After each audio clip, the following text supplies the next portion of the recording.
Senator Pappageorge, the floor is yours, sir. Well, thank you very much. It's good to be back with you again.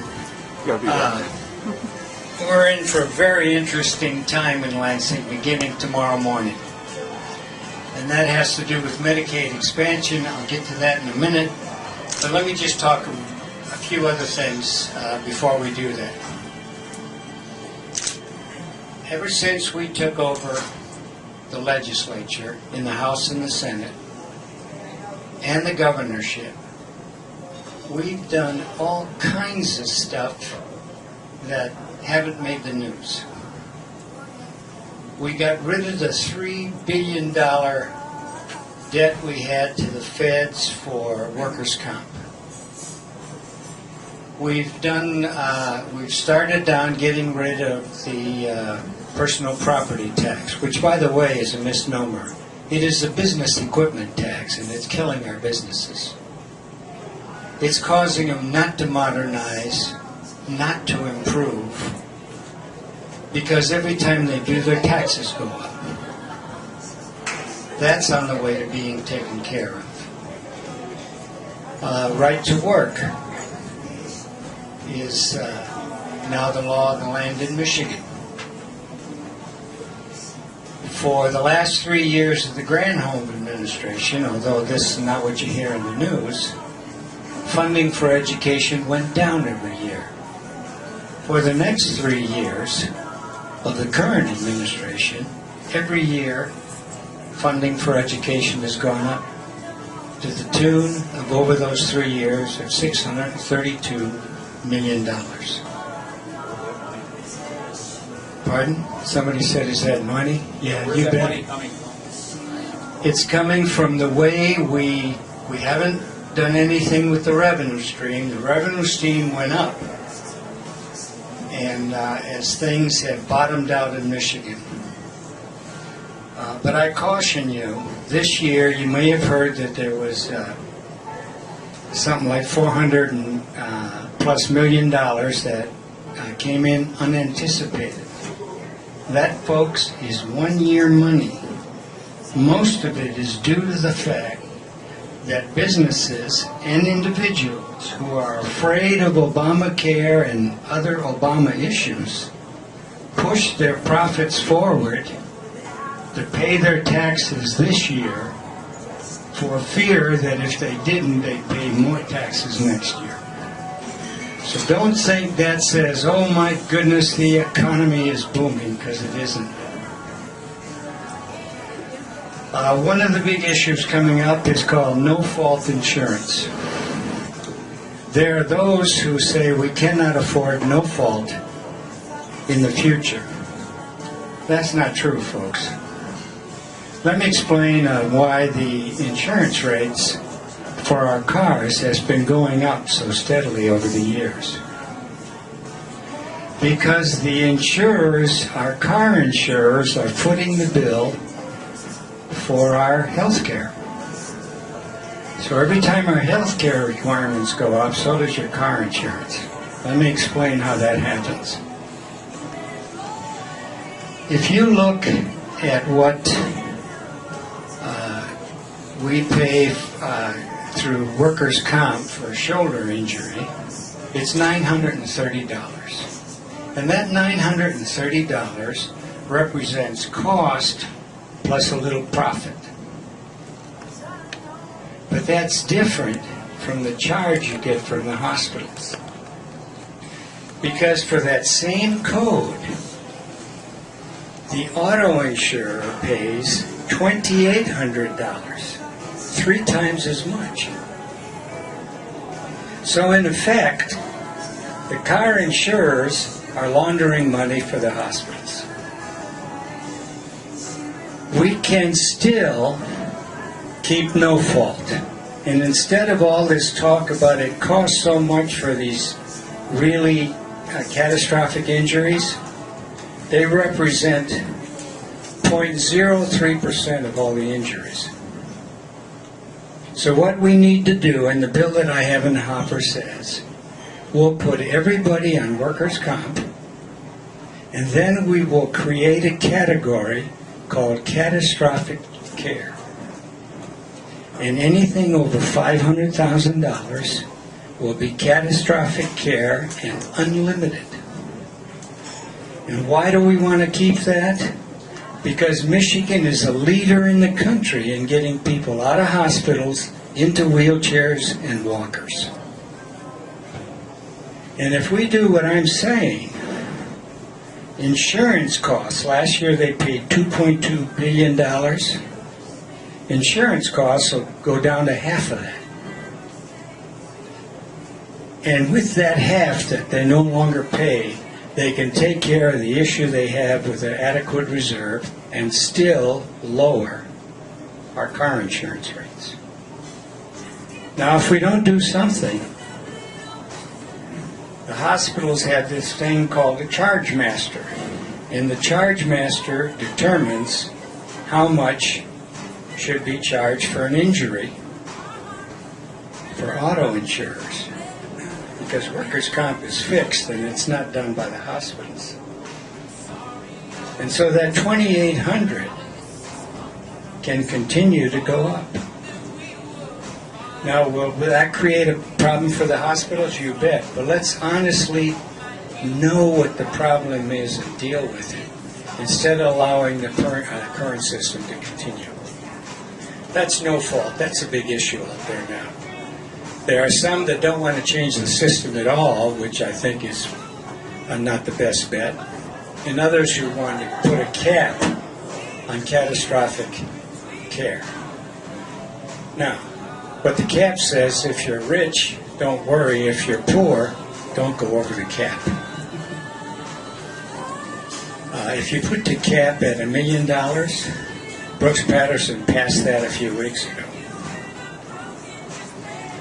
That's so much a no-fall. You can have questions later. We'll talk about it some more.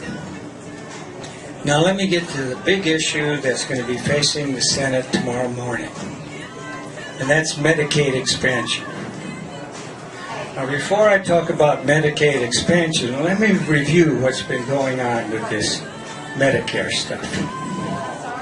The first thing had to do with health exchanges. Now, there are 3 private health exchanges in my district now. And here's how they work. They're pure capitalism. You walk in and say, here's how much money I got, and I need this kind of insurance. So they sit you down, they fill out the forms, talk to you a while, and when they have enough information, they hit the button on the computer, and the data bank has everybody who can sell you insurance in Michigan. Big companies, individuals, the whole works. So the computer printout gives this fella 6 companies, 6 individuals, whatever they are, he can call, about health care, insurance. The guy said, this is a good deal, how much do I owe you? And the guy says, nothing. It's free.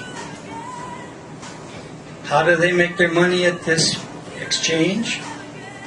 When you buy the insurance, the insurer who sells it sends a referral fee to the exchange. Again, pure capitalism. Now here comes the Obama exchange. And the Obama exchange is going to have people show up and say, where's my free health care, or where's my subsidized health care? So now that's going to cost. And along with this federal exchange, which we will have in Michigan, is a set of folks called navigators. And the navigators have in-person assistants. And there's going to be over 2,000 of these guys. They do not have to have any insurance experience. Their job is to go out and find all these folks and say, listen, I can get you some insurance, and by the way, I also have an absentee ballot for you. They are Acorn on steroids being paid for by the feds. Now, we can't stop that. We had an opportunity to stop it when Obamacare allowed states to set up their own exchanges and therefore control things like navigators and so forth. The Senate voted to do so. The House did not. The House said, let's wait and see if the Supreme Court will fix it for us. The Supreme Court didn't. Then they said, well, let's wait till Romney is elected. He wasn't. And then they ran out of time, and so now we have a federal exchange. Now the Fed said, you can be a partner with us in the federal exchange. And after I dug into it, I announced publicly, the only thing we'll be in charge of is the complaint department for something we don't like. So no thank you. So as it stands right now, that's going to be a completely federal exchange, and these navigators will be out there doing their thing. Now the navigators, who are their customers? The 400,000 guys in the exchange are in the Medicaid expansion.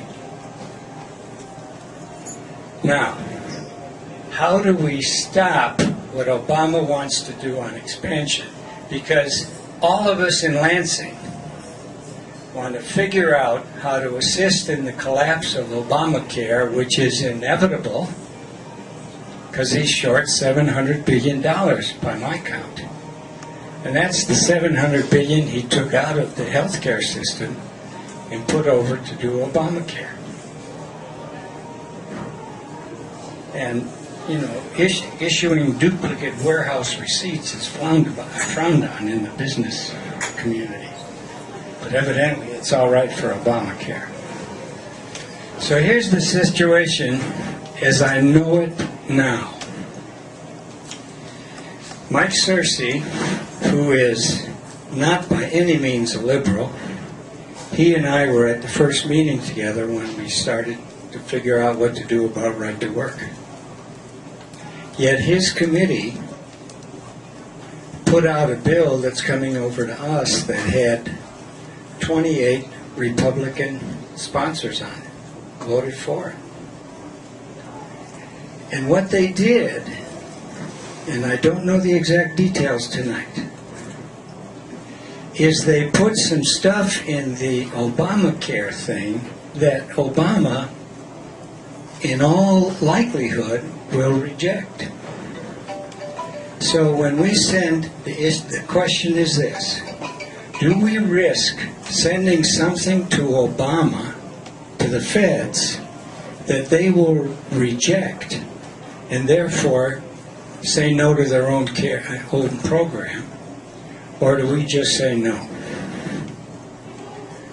Which one does the most damage? Which one is the better thing for Michigan? I do know there is a 48-month cutoff as one of the things we're telling the feds we want.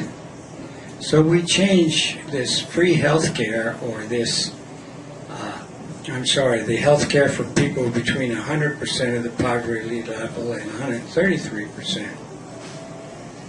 We change it so we say after 48 months, this is not a handout, but a handout. You have to start having some skin in the game to a tune of 7%. 7% when you get to co-pays and so on is kind of a good number. The question then for the feds is, oh my goodness, are we going to say yes to the kinds of things that the legislature in Michigan has amended and said, we'll do Obamacare, but only under this set of conditions? So the question then becomes, do we vote no? Which has its fallout, or do we vote yes in a way that causes Obama to say no for us? That, in sort of shortcut language, is the issue that we're going to start looking at tomorrow. And I can't tell you tonight what I'm going to do because they passed that over to us Thursday night after we had left. So the first thing we have to do is just see what's there. Because we do read the stuff before we vote on it. And that, as near as I can tell you tonight, is where we sit on the issue of Medicare expansion. Now, the other thing we have to look at, there are people already in Medicaid. I said Medicare, Medicaid. And the people who are already in Medicaid, the feds pay 2/3, we pay 1/3. So the other thing we say to the feds is, look, if you're going to give 100% to all these new folks, we want 100% for the people already in the program. That's about $600 million. So until all of us get a chance to see what's there and weigh the risk of voting yes to put the feds in the box or voting no, I don't know how that's going to turn out. And there are three options. Vote yes, vote no, kick it down the road to September, or actually August. We're going to have a tough time meeting in the Capitol because there's a whole bunch of maintenance that's being done, including putting in a new rug. And they've already started on the 4th floor from some of you used to go meet there. And by next week, they're going to start shutting down the place and fixing it. We've got to put, on the 1st floor of the Capitol, we don't have this see-through plastic that goes on the window so if somebody throws a rock, it doesn't shatter, and stuff like that. Incidentally, during the right-to-work thing, they tried to come in through the windows in my office on the ground floor of the Capitol. Fortunately, our windows were locked, and they kept going down the way, and finally they found an open window. And that was the window right next to the door. They could have come in the door. As a humorous aside, what my chief of staff did the next time they assembled is she went out and bought a whole bunch of donuts and coffee, and she opened our office up to the police so they could come in and take a break. So anytime anybody looked through that window, what they saw was a whole bunch of police having coffee and donuts. So we weren't bothered anymore. But that's just a note. We got serious stuff going here, folks. And I think for whatever time I have left, rather than me talking, I want you to help make me smart with your questions. So with the permission of the host, I'd like to stop now and whatever time I have left for questions. Yes, sir. Senator, you're trying to put lipstick on a pig. It's still a pig. Obamacare and this Medicaid expansion isn't, you just have to vote no, please. Okay, You know, I don't you. care. I've listened to all your rationalization why it might be a good idea. It isn't. I mean, we have to kill it. We have to kill it now. The state cannot be a party to this. All right. As long as you understand what the issue is, and until I see what the House did, we all agree we have to kill it. We want to make sure we do the best job of killing it. And that's why tonight, I'm not just going to simply say, well, let's just vote no and kill it. It may well be what we do tomorrow or Wednesday. But tonight, I'm telling you what the pulling and pushing is. And I hear what you told me. You're not the only one that's told me that. Well, I hope you'll listen to us. I listen to everybody who comes to see me. And some say yes, and some say no, and some say I don't know. What's up? I got a question. Why don't you just pass or introduce a Obamacare nullification bill like they have in many other states and just put an end to all this nonsense once and for all? That's great. That's on the table for tomorrow. But remember the way the system works. nothing happens in the Senate till you get 20 votes, and nothing happens in the House till you get 56. Nullification is one of the issues that's there.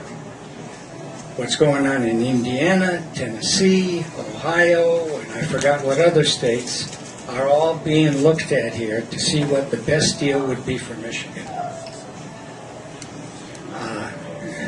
Yes, in the back.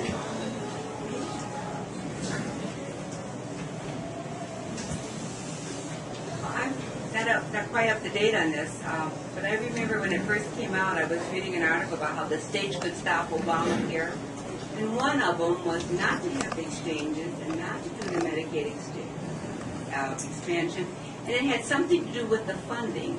And it said if they didn't do this, somehow the funding dried up. And Yeah, that's the clever thing that Obama has done. He put $200 million in the thing if you sign up for Medicare expansion. Now, if I'm running a hospital, I focus on that $200 million. But that's a red herring. I believe what he's after is those 400,000 people that he wants to give an absentee ballot to. But in the meantime, if all of us were to get up and go to some of the church meetings, they're saying, you've got to give health care to those people. You've got to accept that money. I mean, this is not amateur night on the part of the Obamacare people. That 200 million, I believe, is there for the very reason I just explained. It's actually in Michigan 206 million. And what the governor did, he said, if we do this, we will use 103 million of that money, but the other 103 we're going to put in the bank, draw some interest on it, and 3 years later, when he no longer gives us 100%, it starts going to 90, we'll have money in the bank that could carry us for some more years, 3, 4, I don't know. But I'm glad you raised the question, because there's money in that pot too that is influencing a whole bunch of people. There was a question over. Yes, sir.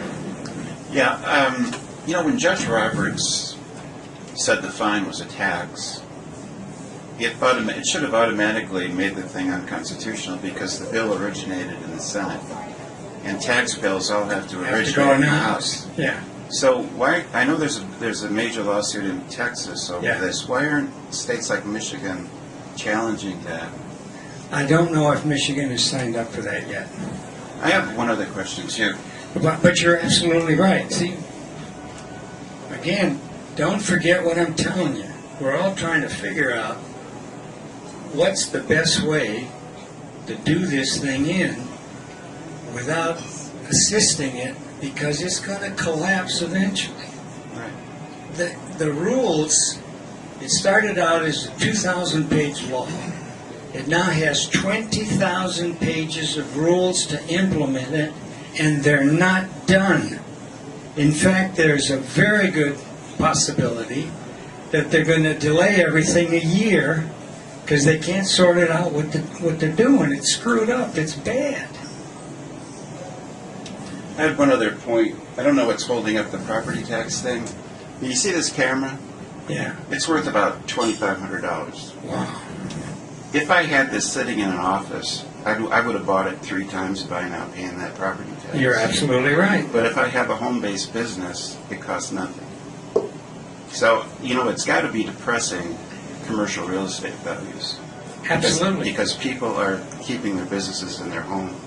Okay. So I don't know if you guys have even contemplated that, but... Yep, because in the bill that we passed, anything under $40,000, you pay 0 tax, so your camera is no longer taxable in the example you gave. Yeah. Above $40,000, it's phased in over time, and the way we're going to pay for it, we're going to need $80 million to replace money that goes to fire, police, and schools for 3 years.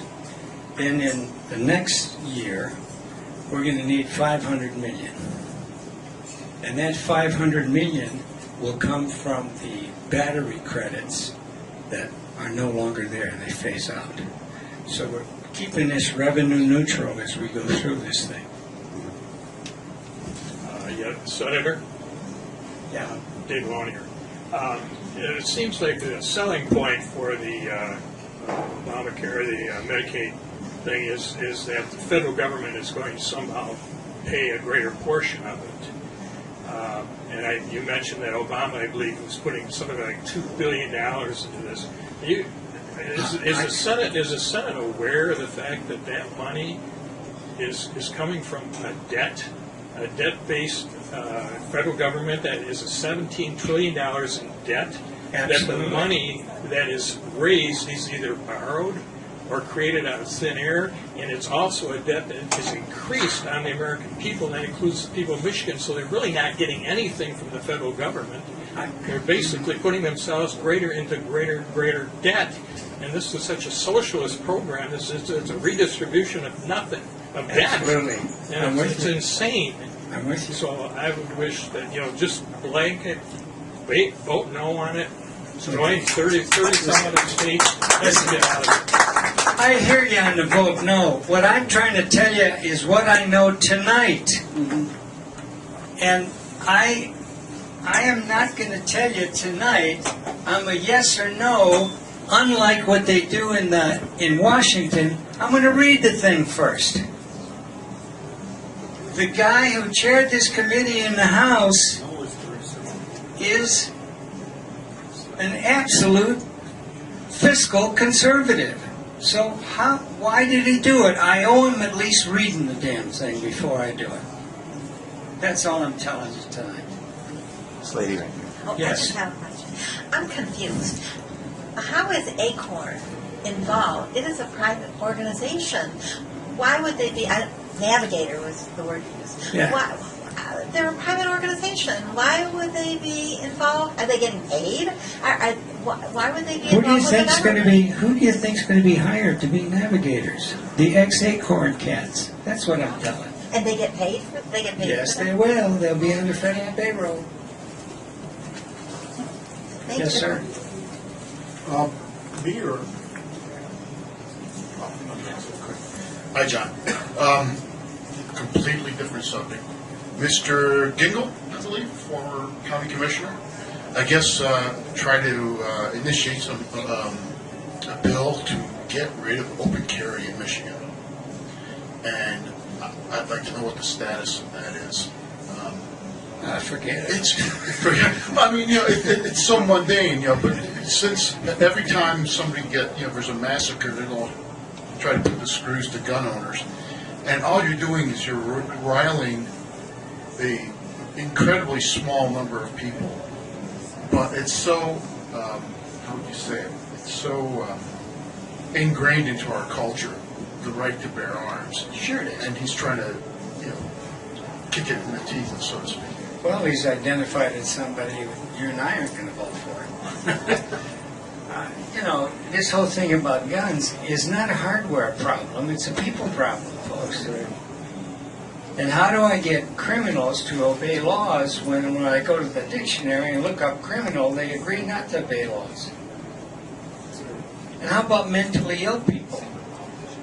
Our issue is the mental illness and the criminal element, and it's not about hardware. It's about people. The VA that said that they would refuse to let the federal government know who was mentally imbalanced and shouldn't have a weapon. I don't know. I don't know. But that guy is not going anywhere with that open carry. Yes, sir, in the back. Oh, hi, Senator. I've got a question about back to Obamacare again. Uh-huh. Now, I look at the Obamacare as basically a deal between the government, the insurance companies, and the hospitals. On the other side, the losers are the doctors and the patients. That's my general view of the... That's not bad. That's pretty Right. accurate. Right. Now, the thing is, with the... have you heard of direct patient care, which cuts out the insurance company as the middleman? The middlemen in the whole system are causing a lot of the problems with the cost overruns of health care. The hospital is also siphoning massive quantities of money out of the system because they have favorable billing with facility fees, etc. So the hospitals are able to command an enormous multiplier, over, say, primary care. So, for example, if you're in a urgent care and you treat a bronchitis, it costs like roughly $97.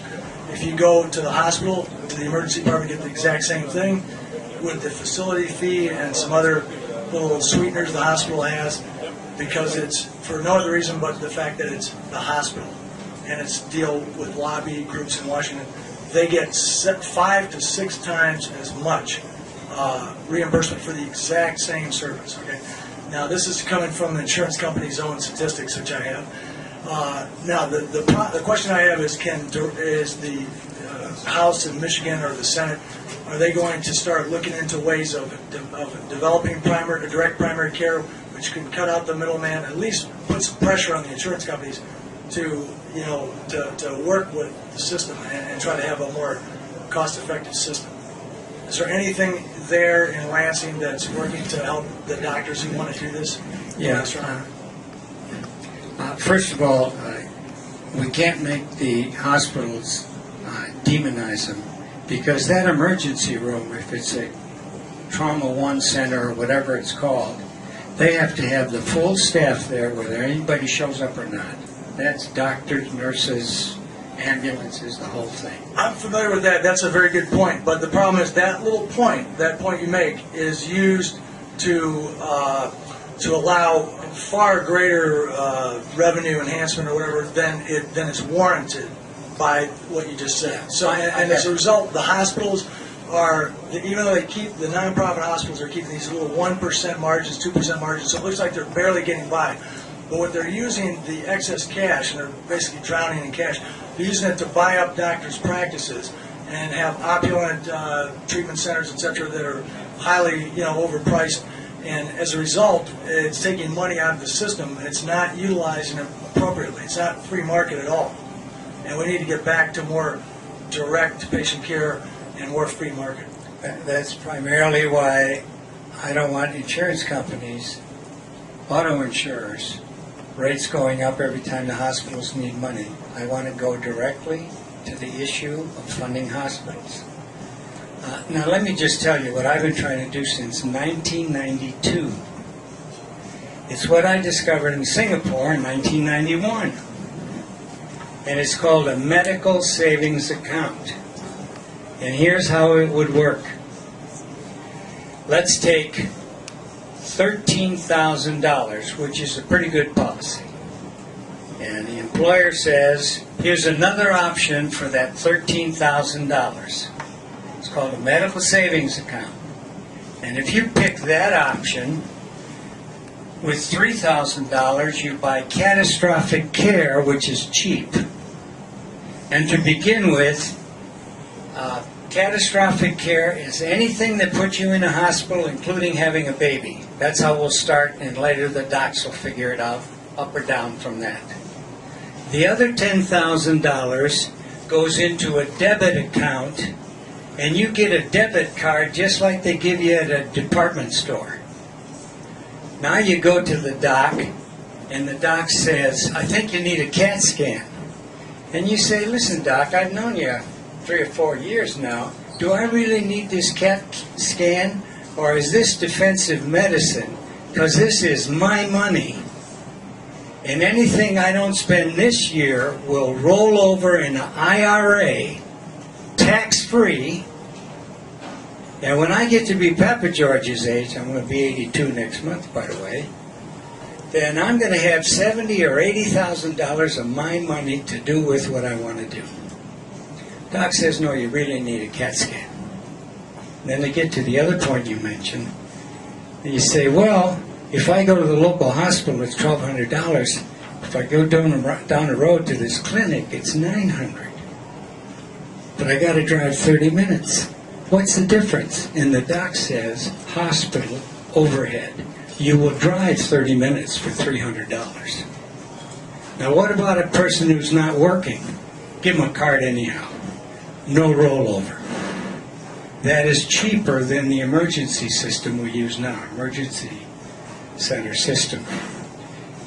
Now, what I have done is I've taken rationing away from the government, and given it to the individual.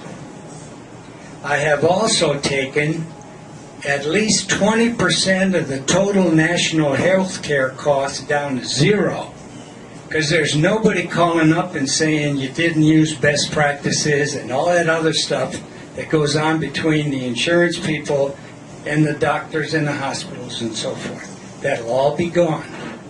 When you go see a doctor, you go to the hospital, clinic, you hand the nurse administrator that card, and he or she goes zip, zip, and everybody's working for cash. That is capitalism, folks. And the individual is in charge of rationing, if there's going to be any. Now, why can't we do it? Because the Dems at the federal level refuse to allow that to be an IRA. So we got health savings accounts and the $1,000 hype and pay and all that other stuff to get around to the fact that they won't make it an IRA. The Golden Rule Insurance Company tried to do it without an IRA and it didn't work.